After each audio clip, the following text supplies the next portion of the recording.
We are talking with Cliff Schechter from We Act Radio Take Action News.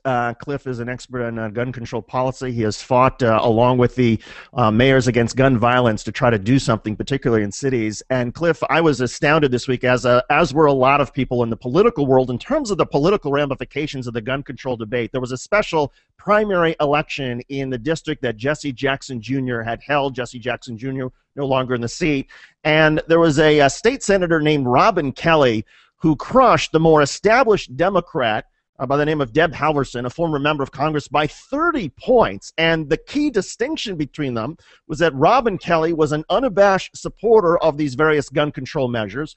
Deb Halverson was not. And Mayor Bloomberg poured in $2.5 million to try to help Robin Kelly and make this issue about gun control part of this race, and it worked.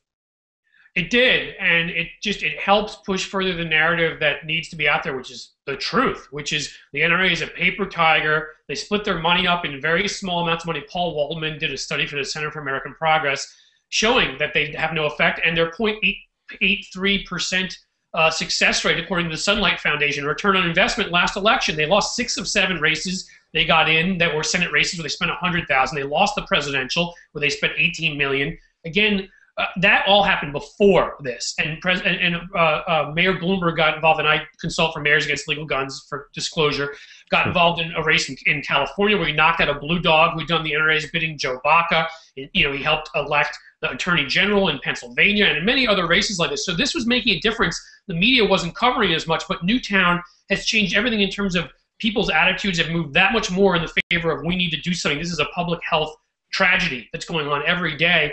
And it's also moved the media to pay attention to this. Debbie Halverson, whatever the NRA wants to claim, that yes, it was at a very progressive district, it was, but there were rural areas. Debbie Halverson had much higher name recognition as a former congresswoman. She'd been endorsed twice in 2 of her runs over Republicans by the NRA, and she was destroyed. She came in as the leader in that race, and she was destroyed. And I will tell you right now, this is a preview of what's going to happen in 2014, because there's a lot of Democratic blue dogs that are going to see themselves being primaried if they don't do the right thing here in the Senate and the House, and there are a lot of Republicans in marginal swing districts and swing states. They're going to see the same thing. This is going to be an issue.